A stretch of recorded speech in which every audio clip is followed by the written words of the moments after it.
Good afternoon, everyone. Welcome to our Future Fit panel at the Summit of Future Makers. Throughout today's summit, we've explored ideas about innovation, relevance, storytelling, and the future of learning. But this conversation brings us to the next step, how we move from insight to impact. Because the reality is the pace of change in the world of work is accelerating faster than many of our systems were designed to handle. Global research shows just how significant that shift is. The World Economic Forum projects that 40% of global jobs will experience AI-driven transformation in the coming years. The International Monetary Fund estimates that around 60% of jobs in advanced economies will be affected by AI. And research from the AI-enabled ICT Workforce Consortium suggests that more than 90% of technology roles will undergo moderate to high transformation, especially those roles in mid to entry levels. At the same time, employers are signaling a shift in what they value. Organizations are prioritizing skills, adaptability, and digital fluency over traditional credentials alone. So increasingly, the question is not just what degree someone holds, but what capabilities can they demonstrate and how quickly can they learn. And in many ways, as McKinsey puts it, we're all becoming tech workers because digital skills are now embedded in nearly every profession. Yet employers are consistently reporting what Deloitte calls an experience gap, the challenge of finding talent that not only has the knowledge, but the ability to apply it in real-world contexts. And layered on top of that is the demographic reality. Lightcast describes what they call a demographic drought, a shrinking labor force that will require us to think how we develop, retain, and reskill talent over the next decade. So we're navigating a moment where several forces are converging at once. Rapid advances in AI and automation, shifting employer expectations towards skills and adaptability, and changing global and geopolitical landscape, and then finally the demographic pressures reshaping the workforce. So taken together, these trends tell us something important. The future of work is not just about technology, it's about talent. And preparing that talent cannot happen in isolation. Research from Harvard Business School calls this the partnership imperative. The idea that education systems, employers, and communities must collaborate far more intentionally to align talent development with real workforce needs. And that's exactly where the Future Fit Council comes in. The council brings together leaders from industry, education, and innovation to answer a fundamental question. What does it mean to prepare people and institutions to be future fit? And more importantly, how do we move beyond talking about the future to actively designing it? So today's panelists represent different perspectives across this ecosystem, and each is shaping how we prepare people for the next era of work and learning. So to start us off, I'd like to ask each of our panelists a simple but powerful question. So what does it mean to be future fit to you? So we'll start with Kelsey. Please share your name, organization, sector, and what future fit means to you. Hello, my name is Kelsey Behringer. I'm the CEO of Packback. We are a teaching and learning platform, and we are proud partners of ACC. I was able to see one of my favorite biology faculty earlier. I don't know if she's still here, Dr. Barrett, if you're familiar. She's an amazing and a futurist. I think what future fit means to me, I always think about the concept of anti-fragile. You're not just agile, you're not just flexible, you are anti-fragile, meaning when you are damaged, you come back stronger, you rebuild stronger. And I think that is what I think about that. Thank you, Kelsey. Greetings and good afternoon, everyone. First and foremost, I would like to thank Austin Community Colleges for providing this opportunity to us to be a part of this distinguished panel and to speak to all you wonderful and accomplished people. My name is Girish Prabhu, CEO of ImaginX, and we are also a proud partner of Austin Community Colleges. We represent the technology and the innovation sector. To me, future fit is, of course, embracing innovation, but at the same time, being fit in terms of fundamentals, staying grounded in fundamentals, because we don't want technology to change our own judgment. It needs to enhance it, but not replace it. Thank you. Good afternoon, everyone. My name is Gill. I'm the automation platform sales leader for IBM for the US public market. So my clients are basically the agencies and government clients where all of your future students would eventually work for. For me, in one sentence, future fit, I'd say being relevant, the right of being relevant on an everyday basis. It's just, the technology is advancing so fast, you have to adapt at a very fast pace and match the intent and the requirements that you're asked for. Very much. So appreciate those responses. So let's take a step back and ground this conversation. We've introduced the idea of being future fit, but before we talk about solutions, we need to be clear on what that actually means. So one of the things that I've been sitting with through my fellowship work, and frankly through my day-to-day at City Colleges of Chicago, is what we've come to call the velocity gap. So our team did a project for being a fellow, and that was one of the concepts that we introduced in our presentation. Hopefully you were able to see that or will be able to see it in the future. But it's really the distance between how fast the world of work is actually changing and how fast our education systems are structurally designed to respond. So the honest truth is the gap is widening. Employers aren't waiting for our curriculum cycles. They're hiring for capabilities that didn't have names 2 years ago. And most of our systems, governance, approval processes, faculty workload, were built for a much slower pace. So when I think about future fit, I'm not just thinking about what skills students need. I'm thinking about whether our institutions are fit to respond at the speed the moment requires. That's the tension I want us to hold in this conversation, because if we're not aligned on the definition, obviously we can't be aligned on the strategy. So question for the panel. We'll start at the end with Mark. What signals are you seeing that tell you that the gap is real and change is accelerating, and where are you feeling it the most? So I'll just give everybody a practical example that we're seeing right now in the public market and in the SLED market itself. You look at agencies releasing RFPs right now, you're looking at new buzzwords, new jobs that weren't there just 12 months ago. You're looking at jobs like AI leader, AI governance leader, data governance leader. You're looking at automation, workforce leader. You're looking at workforce automation leader, integration leader. These are changing aspects that we're seeing, and Dr. Brock, Girish, Kelsey, and I were just chatting in the green room prior to this.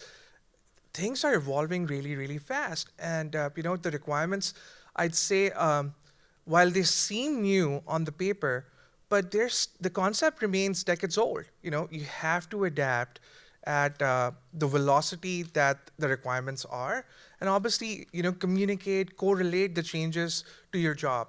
So while things change, the goal, the responsibilities remain the same of serving whatever community, whatever entity that you're serving. So that's my take, Dr. Brock.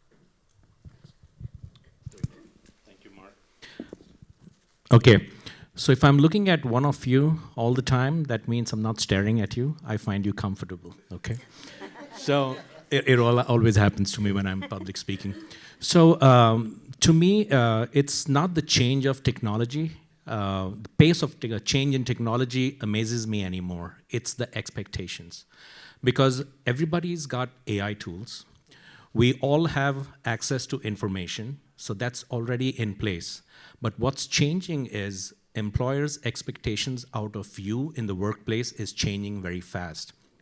They want you to adapt quickly. So if you think about it, the gap between learning and application in workforce is becoming shorter. That means you have to be adaptive, like Mark said earlier, but judgment. After all the information access that you have, if you don't know how to judge that information, convert that information into actionable items, then that information is useless. That's the first part. The second part is critical thinking, right? And communication, both, they are hand in glove. That means you have got the information, you have created those action items, but how do you translate that for your team to take action on what you have given them to do? So communication is a key here, and then empathy. Being leaders, being advisors, being professors, we need to understand people first before we understand the process. And that's the only way that you can come together and get good measurable outcomes. Thank you. I'll share this one fun fact. My team is about 100 employees, and my R&D team, so it's product and engineering, is a good chunk of that. At the last board meeting that I ran, so this is a month and a half ago, before agentic coding really boomed, this was a few weeks ago, so this was before that. Year over year, our engineering team became 100% more productive. Now, with the advancements in agentic AI coding, we're expecting that to 10x. We are going to run into new problems we have never solved before in the delivery space, which is exciting, because that means new problems to solve, new jobs. Now I'm going to talk about the flip side of that. I have a good friend who runs a company, and maybe 2 years ago, his revenue operations team, so they're kind of the plumbing of the entire non-R&D side of the organization, about 150 employees, was 8 people. That team is now 1 person. The prior architecture of that team was 1 leader that's orchestrating maybe 4 senior level analysts and then 4 junior analysts. Who do we usually hire for those junior analysts? Fresh, recent college graduates, or upskilled folks who went back to school and got some sort of certification or degree in data analysis. Now, when it's only 1 person, are we going to hire the fresh college graduate or the recently upskilled individual? No. And so we have an issue right now where a lot of the jobs that I would have filled with fresh college graduates, I'm just no longer backfilling them when somebody gives notice. I'm not removing them, I'm not going to let people off, but I won't backfill those. So the jobs that I can see in front of me, I can't quite grasp what it is yet, but I can see the jobs that I'm leaving behind. And that's what scares me right now, and I'm trying to be solutions-oriented about how do we define those new jobs and start filling them fast. Great, thank you. So let's take the conversation down to the level of the learner. If the world of work is changing this quickly, the real question becomes, what do people actually need to succeed in it? Not just for their first job, but really across the career that may look very different than it does today. So question for the panel, we can start with Girish. How do we balance job-specific skills needed now, kind of with unknown futures? And what is AI changing about what we define as talent? Great question. So, let's start with me saying that AI is not reducing the human value. It's only allowing us to set the bar for ourselves. That means we have to perform as fast as how AI is changing technology. That means that it's not just about specific market skills that are going to prepare us for tomorrow. It's, again, fundamentals. It's about our critical thinking. It's about our judgment. Let's look at a world where all of us have the AI tools. We have the technical knowledge. We know if I'm into welding, I can ask AI about the fundamentals of the technical part of welding. But how am I going to adapt to the future all depends upon how an institution gives me an ecosystem that helps me fill the middle gap. When I say the gap, meaning there's a gap between classroom learning and real work application. If we can fill that gap by allowing students to understand what their real work life will look like, right from the beginning of the journey, they will be in a better spot. Then they will prepare themselves for the future, for jobs that will come way, way beyond what they're learning today and how they're going to address those problems in work life. A classic example is my son, Prabhu, who just came here. He's in UT Austin, and he took a CAP and he did internship with SpaceX. So now he doesn't have to wait to finish his entire program to understand what work life looks like. He's got the experience, he knows what to expect, and now he's better prepared for a work life after he finishes his degree. Thank you. So much. Kelsey, would you like to answer? Yeah, so I'm going to introduce a framework that I love. I don't know if anyone's familiar with the 4 C's of 21st century learning. raise your hand maybe. And I wrote it down because sometimes I forget when I'm on a stage. Communication, collaboration, creativity, and critical thinking. So these are the competencies that we need students to have so that they're able to succeed in a complex, digitally complex, globalized society. This framework was actually developed in the early 2000s. And the way that I think about how skills are shifting and talent is shifting is it's all the same. We've always needed people to be good collaborators, good communicators, good problem solvers. And now the skills haven't changed per se, but the context has changed. So I like to think about it as like we're just putting on a different tint of glass right now. And I was working with my team that communication is now explaining. I'm explaining my reasoning. And collaboration is now coordination, because it's not just collaborating with human beings, it's coordinating now with AI as well. So it's all of these skills, but instead of it being maybe us four solving a problem, we've now thrown in a let's say a fifth. AI is not human, so I don't want to say human. Collaborator, but I don't like using the term collaborator, interlocutor, right, of AI. So I think it's really about reframing the importance of the skills we've always looked for and always needed to be successful, and now how much more important it is, because rote memorization is kind of off the table. Yeah. I would like to make a quick point. I mean, Kelsey, I completely agree with you, because I always think that we will be the last generation that will be managing only humans, because the next generation will be also managing AI, right? So they'll be a part of our team. We cannot ignore them. So, yeah, great point. Interesting point, Girish. I was just going to add something that ties up to what Girish just said. We take judgment very lightly these days, but AI can give so many options and so many suggestions at scale. Judgment is going to play a very critical part in the next coming days. So the next workforce has to intellectually see what those options are, pick them, be decisive, and bear with the decisions that they've built with. So judgment, I think, is going to come in really, really handy.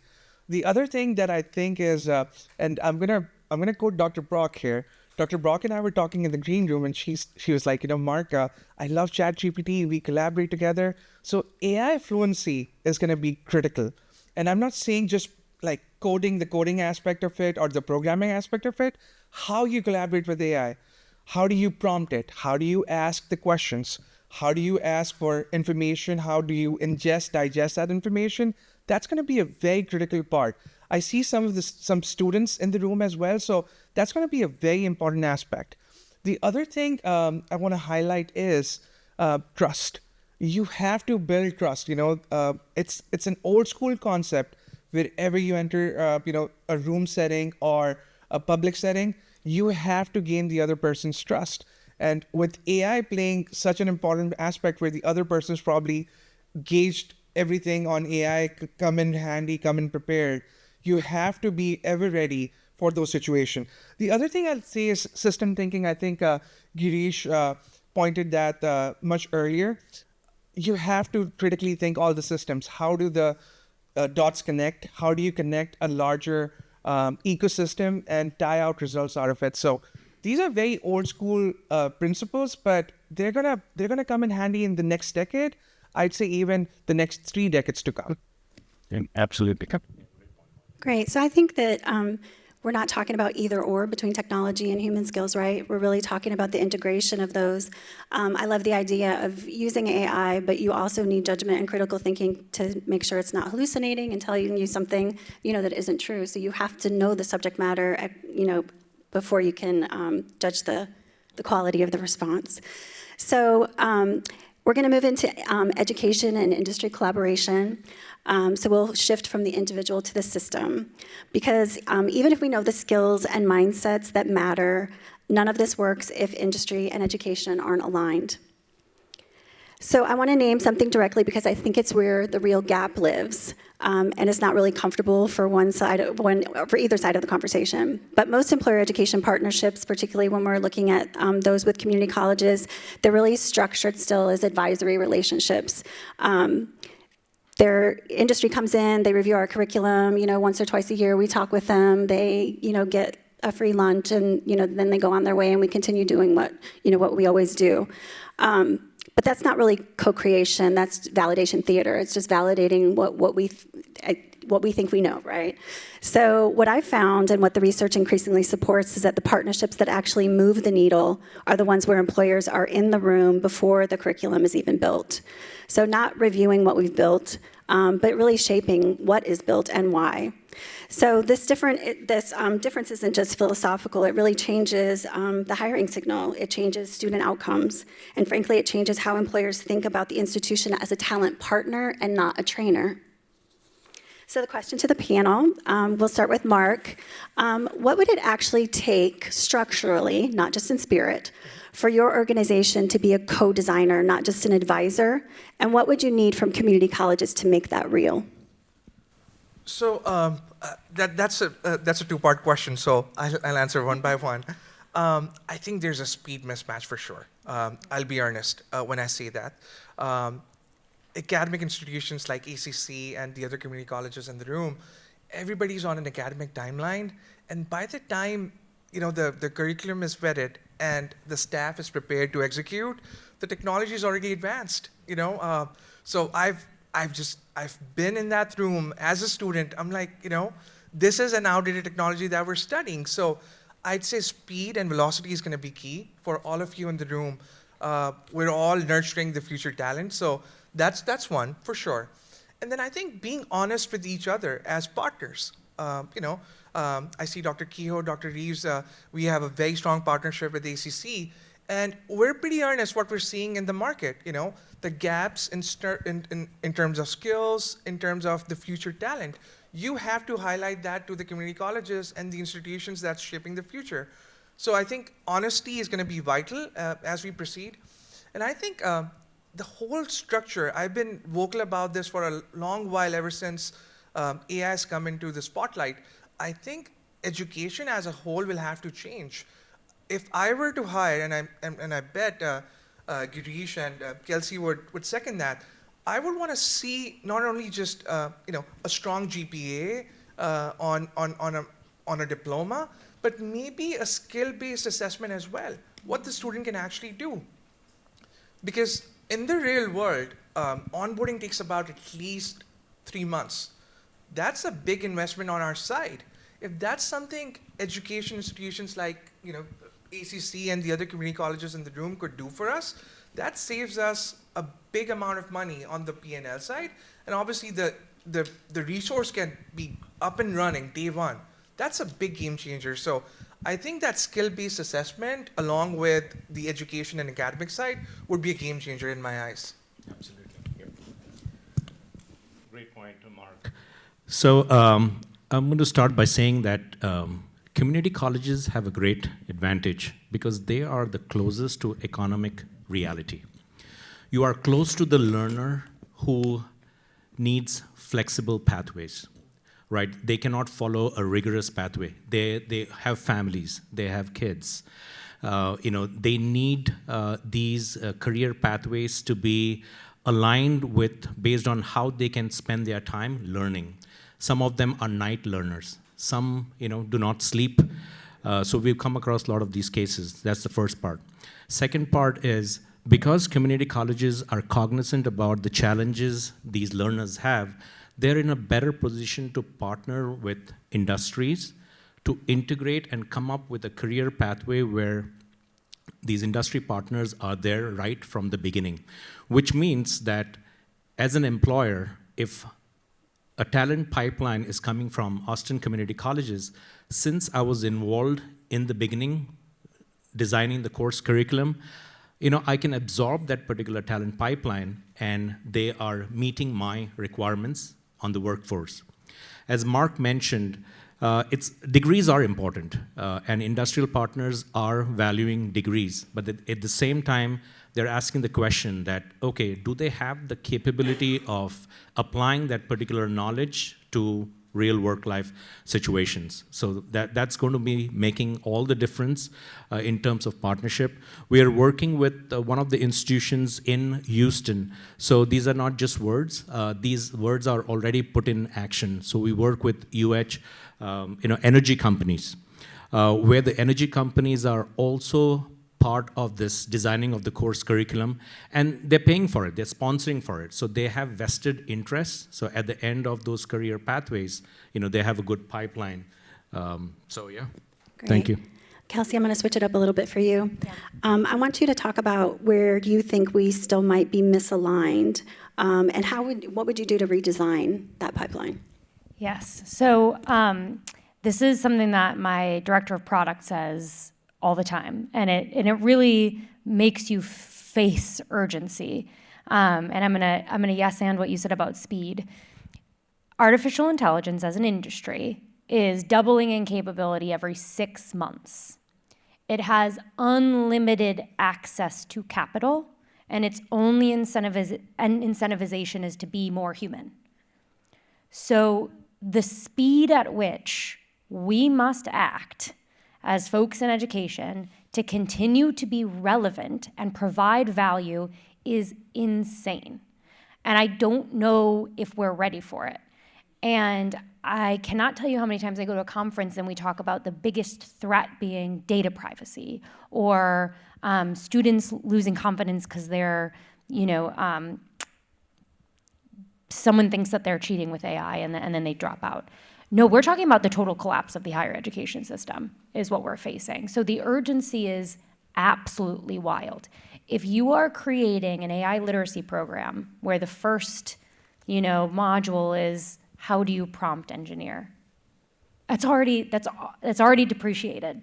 If you're a bad prompt engineer, guess what? AI will just say, well, can you give me more information? What about this? What about this? It's already been redesigned for bad prompt engineers. So what I would do if I had a magic wand across higher education is, first and foremost, I would design AI literacy such that you're assuming that there is going to be a new tool that you want students to be trained on every 2 months. So instead of programs or a curriculum being around tool awareness or how a tool works, it's just plug and play.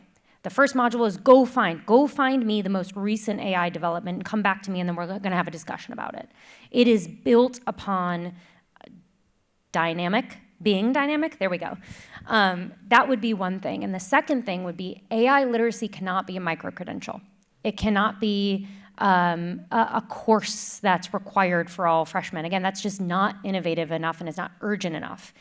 AI literacy needs to be a competency across the curriculum. In every single subject matter, in every single course, faculty, instructional designers have to answer the question, what does AI look like in this field, and how might students need to start developing frameworks and curiosity around this? So I'm branding AI across the curriculum, by the way. I'm building a product for it. So if you're interested, let me know. Thank you, Kelsey. So here's where I want the conversation to become even more interesting and impactful. So we know what's changing, we know what's needed. So the overarching question really is, what are we willing to do differently? So I'll start with Mark. What does a future fit college look like in 2035? And what should institutions do now to prepare for that? Yeah, I think Dr. Brock, I covered that briefly in my last answer. I think it's adaptation, and I'd say transformation. If I were to give one advice to the students in the room, and in fact, the faculty in the room as well, transform and adapt. Those are the two key segments and skills that are going to be relevant in this market as we go down. We were actually talking about quantum as well. We don't talk about quantum as much as we should be. Quantum and AI, when they influx together, the whole entire world's going to change. Computing as is right now is binary 0 to 1.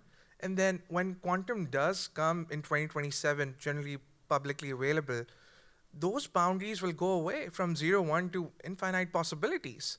So I think people that I've seen succeed, organizations, institutions that I've seen succeed, they've always been able to adapt and transform. I know Kelsey kind of scared some of the students in the room by saying that, saying that some of the jobs are going to go away.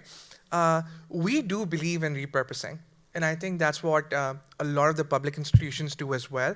So, I've seen time and time again, within 18 months, within the span of 18 months, an entire job category has completely changed, revolutionized. And luckily for us, because we believe in learning all the time, everybody in IBM is supposed to have at least 40 hours of learning, at least on the calendar year. And we usually end up, even the busiest vice presidents or senior leadership end up with like 200 plus hours of learning. That makes pivoting to a new job role or a new responsibility much, much easier. And I think that's my ask as a future, not just a future employer, I'm an employer right now, but as an employer, to adapt to those skills. I'll say one more thing. A lot of students and faculty give importance to grading. While these A grades are important, I personally was a straight A student myself, but now that I hire, I've actually rejected a lot of straight A summa cum laude students. Why? Because they've focused on the grades themselves and they have zero practical knowledge. Whereas there are 3.5, 3.6 GPA students that have that practical knowledge on how to be successful, how to integrate really well and adapt to the culture that IBM has. So I just want to mention that to the students in the room that while grades are good, focus on the practicality of the things as well. And community colleges, like Girish said, are on the forefront of giving those capabilities and helping you get those skills in hand. So just want to share that. Great points, Mark. I think we are in that era where it's learn, unlearn, and relearn, right? That's where we are. So we need to understand that one-time learning is not a lifetime education anymore. So let me start with that. Now, having said that, let's look at what we mentioned about adaptability, judgment, your fundamentals, critical thinking. We spoke about empathy. Now, let's take all those into consideration, and now we equip our future leaders and students with all this knowledge, including communication, empathy, and everything. Now, once we have all this in place, now let's look at what a future institution will look like. Let's start with integrated ecosystem. So now you have education, now you have workforce development, and then now you have your employers. We come together with all this, and then as Kelsey mentioned, the pace at which technology is changing, right? So now we have technology, we have AI. AI is in every profession, technology is embedded in every profession. Now everything is put in place. Now the ball is in the court of the institution. Now the institution now has to plan an ecosystem that is conducive for students to come and do what we are asking them to do when it comes to learn, unlearn, and relearn. And when I say conducive, meanings we need to build people and systems that are going to understand what exactly that we are building. First, it's not just about questioning an AI. We need to understand ourselves, what have we asked AI to do for us, and how is AI solving that problem? Because you have to remember, history always repeats. Things crash, models crash. The other day, I did not have network, so I did not have AI to depend on. And there was a PowerPoint presentation that I had to complete by myself. Now, think about the next gen who does not even know. I'm not being disrespectful for the next gen, but what I'm trying to say is we have become so dependent on telling AI to, convert the slide into, images and all that good stuff. So if I did not know the basic fundamentals, then I would be struggling. So I'm glad I knew my fundamentals, and then I could build that PowerPoint presentation. The network was down for 4 hours, so that's a long time. So what I'm trying to say here is if our fundamentals are strong, if our institution help us build those strong fundamentals, trying to make sure that we can stand on our own judgment, then we'll be in a better position to harness that tool. At the end of the day, AI is what we make it, right? It's our judgment that's telling AI. AI is dependent on the data that we feed it at the end of the day. Of course, machine learning, it's getting smarter by itself. Last I heard that, I remember 2 or 3 years ago, we used to say that the difference between humans and AI is emotions. And AI will not use emotions to make a decision, right? But right now, they're trying to inject human emotions into AI too. That means if I'm going to hire somebody, I'm going to look at the emotional aspect of what the background of this particular student is, what economic background he's coming from or she is coming from. But they're injecting the same thing to the AI too. So tomorrow, AI also will be hiring humans based on all these, emotional aspects. So, that's where the difference is, the fundamentals. They got to be strong and partnering with institutions who can be cognizant about all these requirements. Thank you. Apologies if I was pessimistic or scary. I've been told I'm toxically positive, so this is actually a really big moment for me of potentially being scary. And if you are scared about the future of jobs, just talk to me. I'm actually really optimistic about performance art having a boom right now. I think there'll be more than enough jobs. But when I think about the future and future fit in an institution in 2035, first and foremost, I challenge us to do this before 2030. Because the time is nigh, right? If we're waiting a decade to transform our organizations, you're talking about a technology that's transforming every 6 months. So we need to reframe scale here and timelines.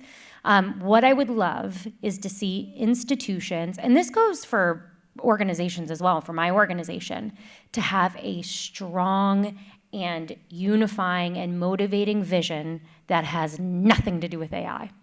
It has everything to do with the preparedness and the resiliency and the power of students, right? And the power of education and lifelong learning. And that supporting that vision, AI is ubiquitous.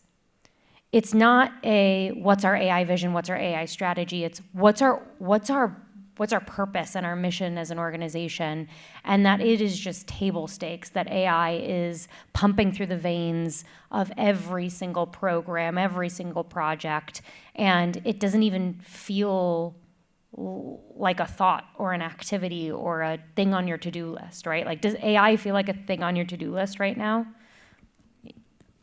Yay, that's good to see that it doesn't feel like it was something, right? And the way that I think a lot about it is Wi-Fi. Does anybody have a Wi-Fi enabled fridge? Because I do, right? And could you imagine going back to 2006 version of yourself that just installed a router in your home and explaining that Wi-Fi is going to be in your fridge, in your microwave, in your coffee maker, in your Traeger?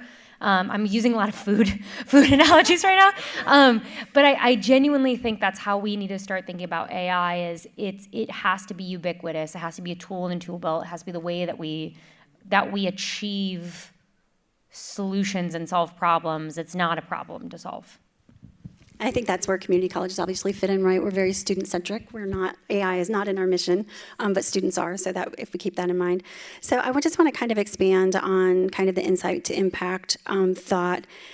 Whoever wants to answer, because I don't want to put any single one person on the spot, but what bold experiment could we try to move from insight to impact?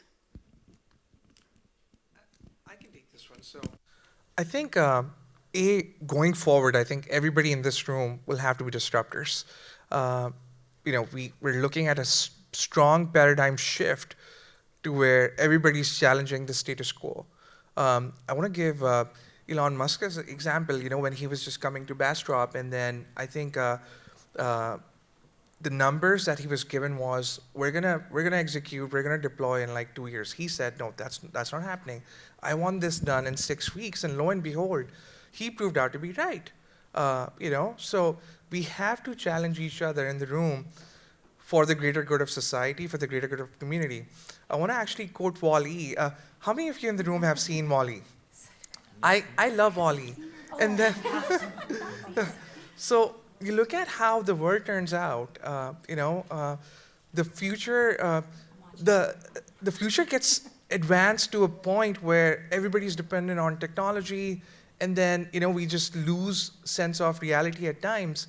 So we have to get better equipped, and then I think, like Kelsey said, we have to disrupt education, higher ed, how it is right now. There's, I'll be earnest, there's no proof if a student has not used AI to get a better grade in a paper that they've written. There are technologies, obviously, to evaluate that, but I think how you balance that narrative is by bringing that skills build piece that I was earlier talking about. You back that up that, hey, listen, while this person has done academically really well, he's really poised and positioned to do well in the job that you grant him eventually as well. So that skill build or competency certificate that tells, hey, candidate A is really good in computer science, candidate B is really good on the marketing side, candidate C is really good on the financial side. I think it'll just make hiring people much easier. And then I think hiring in itself will disrupt anyway. If I hate saying this, if the academic institutions don't do it, it's probably the employers that are going to change and make a mandate that, hey, listen, when the students graduate from institutions, these are the things we need from you. So I'd say for all of the decision makers in the room to take a stand now and not wait for the next year. Like Kelsey said, 2030 is a long way ahead. I'd say, let's get ready in 2026 for the years ahead, for the generation to shine, and for them to make an impact. Experiment. You have an idea? I know, Wall-E is great. Thank you. I'm going to rewatch it. It's been some time. So you mentioned about bold. Was that the question? Okay. Yes. So, let's, I know we talk about AI, right? I mean, it's the he who shall not be named. It's like Voldemort. The reason I say that is, every time we go to a conference, we challenge each other. You cannot use the word AI, but it's not possible, right? It's not possible. So if you think about it, 2 years ago, institutions were thinking, should we use AI? Hey, you know what? Students are using AI to write their answers. As of today, we're absolutely comfortable. There are people who write speeches. So I remember at a wedding anniversary, this friend of mine, he read a speech. It was fantastic. Great speech, full of humor, everything. People laughed. And then he said, I used AI to write this speech. People were fine with it today, right? But 2 years ago, they were said he cheated, right? That's not him. However, we have to also think that I'm sure you realize that if I ask a question to the AI, I'm going to get answer A. If Kelsey asks the same question to her AI, she's going to get a different answer. You have to remember that each one of our AI is trained by us, our personalities, what we feed it. So think about it this way. We are no longer going to judge each other of using the AI. We're going to judge each other's AI model, how you have built it. So it's no longer a blemish in your career that, hey, you use AI to do this. We are past that. So now let's convert it into how the bold step that institutions, right? So we think about ethics. We think about guardrails. I feel a bold step is, of course, what Kelsey mentioned. We got to move fast, right? Time is a killer right now. It's almost that we are racing against the AI. We're not racing against us, we're racing against the AI. Does not mean that AI is our enemy. AI is a supporter. We have to make sure that now institutions have to think about these ecosystems, like I mentioned, integrated. It's easier said than done. It's very difficult to find that industrial partner because industries have their own goals, own objectives. We have our P&L. So there should be a match between what the institutions are trying to achieve versus what the institutions, because it's business after all, right? It's got to be a symbiotic relationship. It's got to be measurable outcomes for both.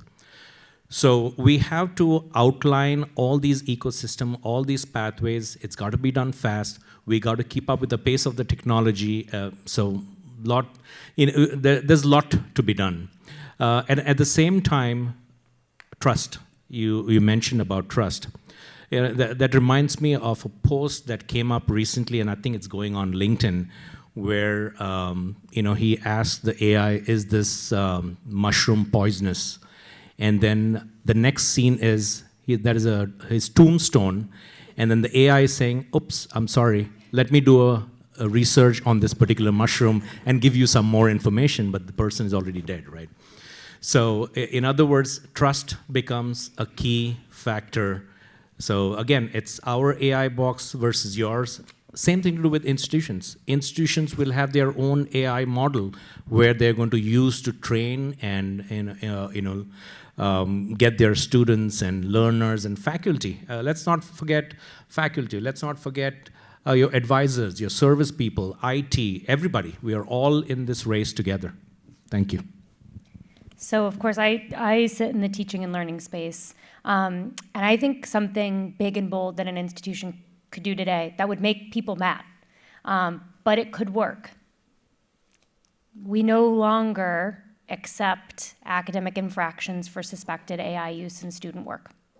That can no longer be a referral, right? Think about how that would force a change in academics if we no longer had negative repercussions for students who used AI for their coursework. Now, again, you're immediately like, oh my God, but what about the student who just didn't do any work and completely cognitive offloaded? Yeah, it's scary, but how would that force us to completely change the paradigm of assessment in teaching and learning? I think sometimes in order to progress, you actually have to just take something off the table and then force everyone to adapt. And I think we often underestimate how quickly people can adapt when you just tell them, this is the new normal. This is what we're doing. Are faculty really going to get up and walk away from this career that they love and this place that they love? I don't think so. So I think and again, that's just one example, but I have an example of that in my own organization. There's this purchasing pathway that my board hates and my team hates. We hate it. And we said a couple months ago, we just don't offer it anymore. Doesn't exist. If you want access to this thing that you love, you have to go this way. And maybe 10% will say, okay, we're out, but we're willing to accept that for the improvement of the organization. The other thing I'll say, and I think when we were talking about it last night, the concept of a hackathon, getting students solving problems. I think one big, bold step forward is let's let students solve this problem. All right, what would it look like? All right, let's have a hackathon, a one-week hackathon. I don't know if it's over summer, but invite students, incentivize students, give them, I'd sponsor something. You have this on record that I would put money in to sponsor a hackathon. How would you solve the problem of AI required in every single course? What would that look like? Students don't want a cognitive offload. Let me tell you what, they are offended just as much as educators, or I should say a good portion of students are offended just as much as educators at the thought of 100% of work being done by AI. So I think that's also something bold and beautiful we could do is make students solve this problem. I shouldn't say make students solve the problem, it sounds like dictatory. Allow students, invite students, there we go, that's better language, invite students to solve the problem and use their solutions with urgency. That would be my recommendation. All right, so everyone needs to be on the lookout for a hackathon in Chicago by fall, right? Okay, let's do this. Do you mind if I just say a quick thing? Go ahead. I really, liked what you said. And then, ACC is already doing it. I'll tell you a quick case study. So when we were talking to them about using an AI solution to manage student success and staff success, what Austin Community College did is they had a competition, I would say. They asked students to come up with their own application that how would you like this application to cater to you for your student success? And VIDA, right? They came up with this application called VIDA Vision. They did not come to us as a company to design it. They designed it. They did the workflows. They showed us. All we did is use that VIDA Vision and made it a reality because we're a technology company. So it's a great point to make, and I think they've solved the problem. So. Amazing, thank you. So I think we have time for 1 or 2 or 3 questions from the audience. So I'd love to bring all of your voices into the conversation. So if anybody has a question, please feel free.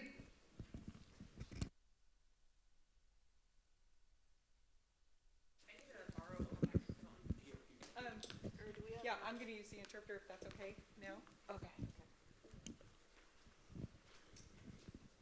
I teach classes on AI and accessibility, and there are students, for example, that have to pay to use AI.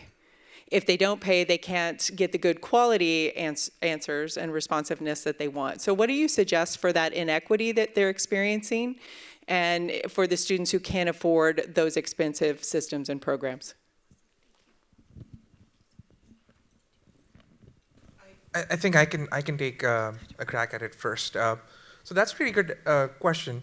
AI, I think, while AI has adapted really fast, I think we haven't had a chance to bring it more to folks where there are some challenges in the usage itself. I'll be earnest there.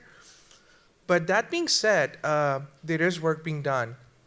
Last year, IBM invested about $7 to $8 billion. Usually we spend $4 billion each year. Last year we spent $7 to $8 billion on research alone. So there is work being done. We're big on accessibility. If you look at any of our key technologies, there is an accessible version. If you look at our history as well, we're big on giving chances to people that didn't have the chance or the opportunity to succeed. So that is being done right now. The only problem is our solutions are enterprise-based. They're not consumer-based. So there is a chance that, if like Claude, if you look at Claude or you look at ChatGPT, they're consumer-based solutions. So while you might come up with a solution really fast, it's really more for organizations like Microsoft that has Copilot or Anthropic's Claude or OpenAI's ChatGPT that will have to adapt to that solution that companies like IBM bring forth, if that makes sense. But as a technologist myself, we are definitely looking into it and making it more accessible to everybody around us. I chat with a lot of educators who require AI use, and one thing that they do is at the beginning of the semester, they say, okay, we're gonna require AI use. You're gonna have to have access to a chatbot. Let me know right away if financially you don't have access to a chat, or let's talk about the different versions and the different costs. And so step one is just, let's all get on the same page so that I'm privy to the model you're using. Two is, you have to have a conversation with a student who's objectively against the use of AI.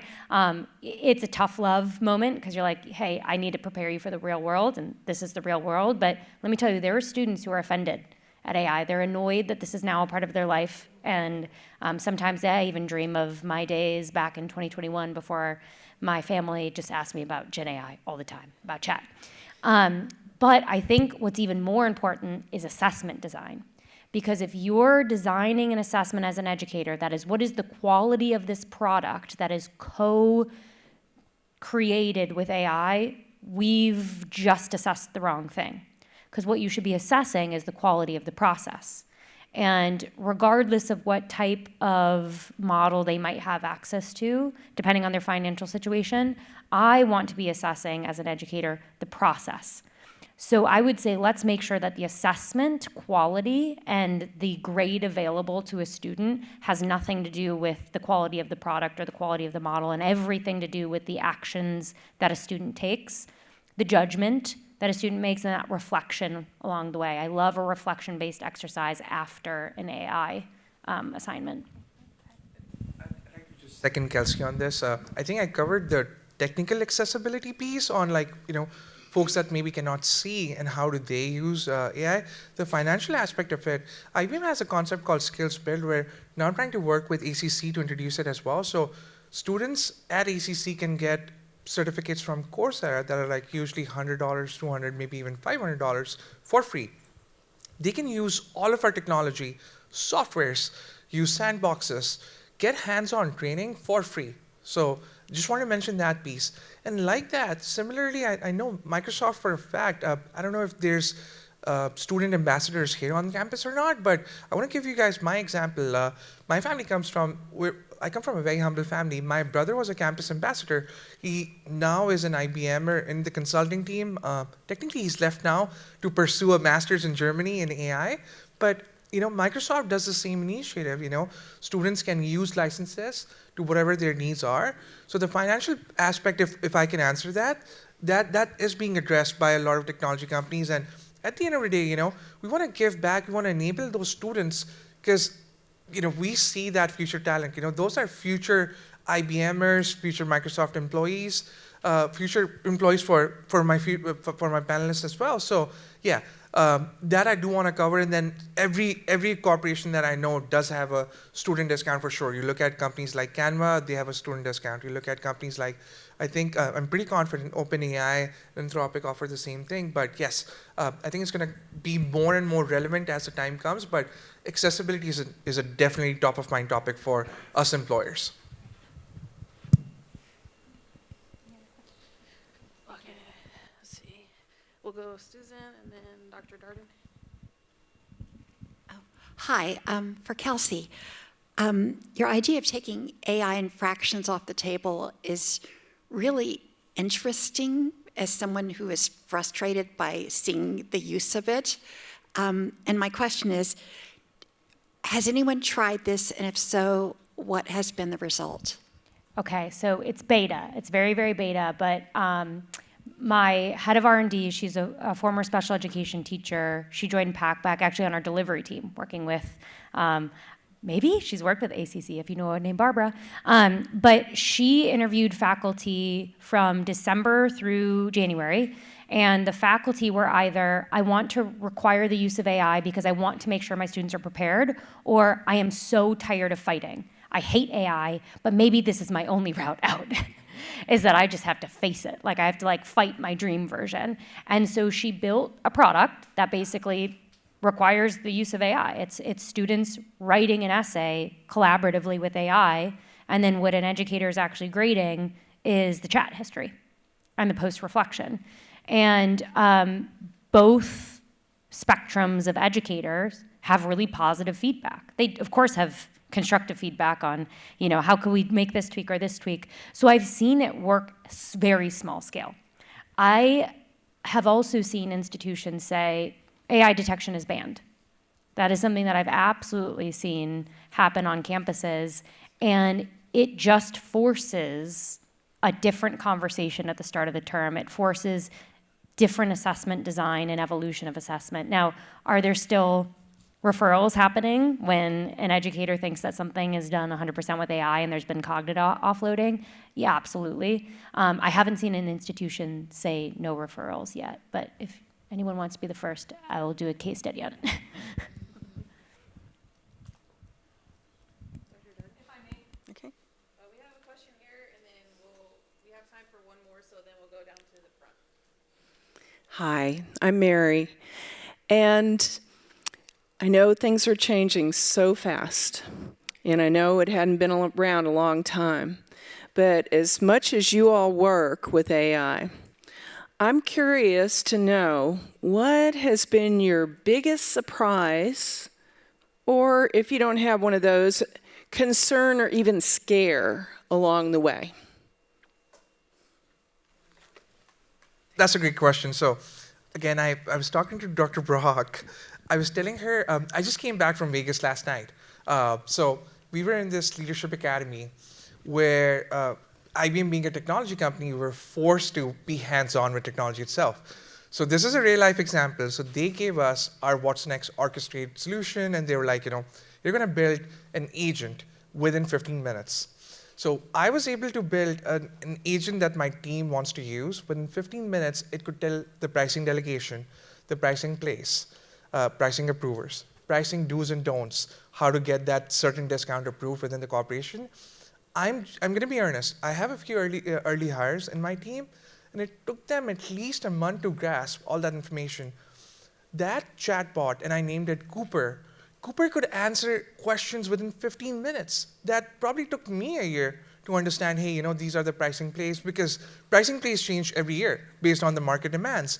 And I was just amazed, on Kelsey's point, how scary it is, how fast it is, and how quickly things are changing. So if you can spin up a chatbot, a working chatbot for 5,000 people within 15 minutes, that should tell you the velocity by which AI is, changing things for us, and how fastly it's integrating within our systems as well. So just want to mention that real life example. Good question, Mary. So since we work a lot with higher education, one of the biggest risks that, not risks, challenges that we see is a student asked me, I think it was, he asked me like, what if the wrong information or a wrong decision from your AI is going to destroy my career path, right? That could happen, right? So you've got to remember, a student is constantly working with AI. Now he or she has built trust in the AI, and now whatever the AI is going to guide, and he or she is going to follow it. Now, the question was, of course, hallucinations. We know that AI is not accurate. It all depends upon the data set that it gets, and then it answers questions. So some of the guardrails that we have put is, okay, it's going to answer questions based on only specific data. So it's a private AI. It's not an open AI or GPT. However, some of the challenges that we have overcome with is human in the loop, right? So we talk about human in the loop. So anything that is career changing, we ensure that that goes to our advisor, somebody who is above AI to make a decision so that we do not hinder their career progress and all that stuff. So thank you. Good question. I was going to say exactly human in the loop, because my thing is I use AI every day, and I'm mind blown at how quickly information is digested, and summaries are created, and code, right? However, I'm also so surprised that in 2026, I still have to be so present in the iterative process. I wanted GPT to take a PDF that had, it was an attendance record for a toddler, my toddler, and just come up with a chart for me of absences based off of visual indication, and it could not do it. And I was like, dang, I gotta do this. And I spent an hour decoding a PDF of attendance because GPT could just not get it correct. And so I think that makes me optimistic, though, because we still need to be present and iteratively engaged. And let me tell you what, too, when I was a teacher, my students weren't jazzed because of the technology I used. They were jazzed because I listened to them, and I fed them when they were hungry, and I listened, right? And I made space for them, or I said, why don't you just go sit in the back of the room on the bouncy ball, because you need that, right? And humanity, like what happens between real two human beings is always going to be very necessary, and I don't see that going away. Hopefully it doesn't go away. I don't know. If they create like fleshy bots, I think we're done, but hopefully we don't get there. Though there are complaints that AI gets to do all the fun stuff like painting and movies and images while I'm doing my dishes, right? So we've heard that too. But of course, robotics, the next 10 years, I'll have a robot equipped with AI doing my dishes, my laundry. I mean, that's success. I can do my art. Exactly, so that you can paint. Okay, great. We had one question in the front, and let me give you the microphone.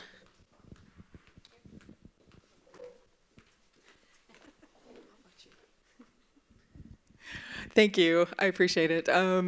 Okay, well, I work for Gallaudet University. We've come down as a group from Washington, D.C., and it's a liberal arts university, and I am from Europe, and the research in Europe is showing that the current generation and the future generations are becoming dumb, as they're dumber than their parents.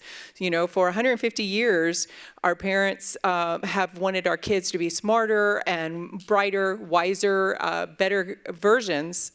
But now students and children are becoming dumber than their parents.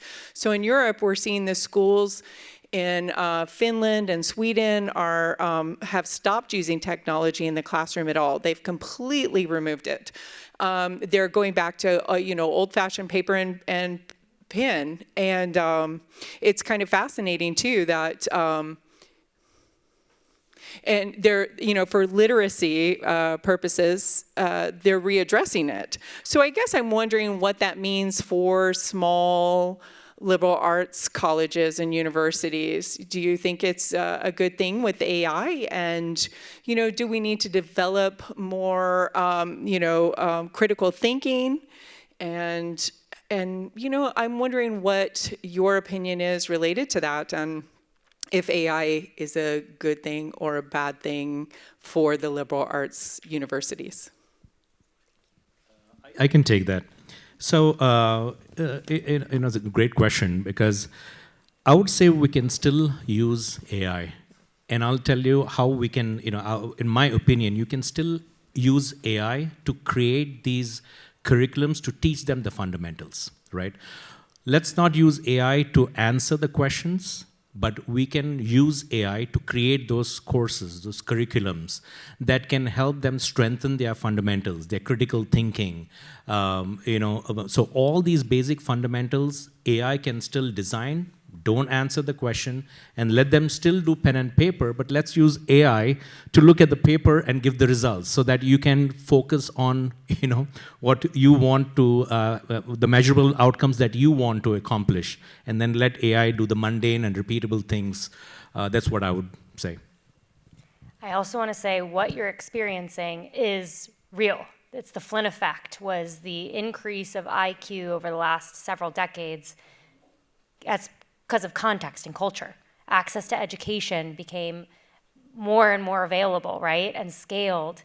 And now we're seeing a complete shift in human behavior in the way that we get information. It's no longer from a newspaper, it's from TikTok, right? My friends are referencing TikTok witches now as their news source, and I'm like, oh my gosh, where the world is ending. So it's very real, and I recommend that everybody watch the movie Idiocracy, because I think it's never been more pointed, and it's so offensive. Just keep in mind, it's a very old movie. It was before we had so much cultural awareness, but it's quite helpful. What I'll say is I think education needs to be about skill building and balance. When I want to solve a problem with my executive team, we go into a room for 3 days. We go no tech, high engagement. I make everybody put their phones and their computers in the middle. We'll record so that it's recorded, and then when we've run out of, or we need to reference data, or we need to absorb, then we go back to our tech, because our tech helps us digest information. We can access our Salesforce report, come up with new information, then we go no tech again. That's how learning should be. I'm actually very opposed to the idea that learning is 100% technology-based. I think there are scenarios in which, and I provide an ed tech solution, right? I'm a platform. Get the platform out of the room. Get the platform out of the course, and design for that balance of context. I'll second Kelsey on that 100%. I think it's that dependency on technology that's kind of brought us here. Like to Kelsey's point, my thermostats connected to my wireless. My televisions are connected to my cell phone through the wireless. My bulbs, my lights outside my home, like everything is like interconnected now. And I think it's that dependency as well, like that thermostat I'm talking about. I plugged it in myself, but if you look at my younger brother, he's like completely lost. Like, he has to ask for help. So I think we keep skipping generations. Like my dad was hands-on with his car. He could fix the car. He still can't fix his car. Like he takes on projects, while I'm lost if I have a flat tire. So I think that dependency, and especially on a liberal arts platform, I'll be earnest, like, those students need to have those abstract set of thinking. You cannot get that with AI infused in the curriculum, or those students using AI to get those answers, or, to perform better. So I think, personally, at least that's just my humble opinion, there will be institutions like the liberal arts piece where, like Kelsey said, you'll have to take AI out of the curriculum, because then for sure, we're doomed for failure for sure, because those abstract creative minds that come out of those liberal arts colleges, we're going to lose them for sure. Thank you. So we have just one more question. It's going to be a quick lightning round, one phrase. The question is, what gives you, and we've talked a little bit about this, so maybe think about something a little different, but what gives you the most optimism about the future? Kelsey, you want to start? Okay, so this last night, when GPT first went mainstream, I was freaking out, and my CTO said, nobody knew what a yoga instructor was decades ago. If you said that yoga instructor was a job in the 70s, what would people react with? How many yoga instructors are there now? There will be jobs that are transformative, that don't exist, and they're coming, and the world will be fine, because we're resilient, and we're all human. Thank you, Girish. I think Kelsey said this earlier, that the future is still in the hands of people. We're still shaping it, but we need the right judgment, the right partnership, and intent. Intent is very critical. All of us have to be on the same page as to what direction we are going. And then I think I'm optimistic because it's still in our control. When Alexa fails at home, I still know where the switches are to turn on the, so yeah. Thank you. I'd just say, humanity and the future generation. I'm confident, I'm very optimistic on what the future holds for all of us in the room.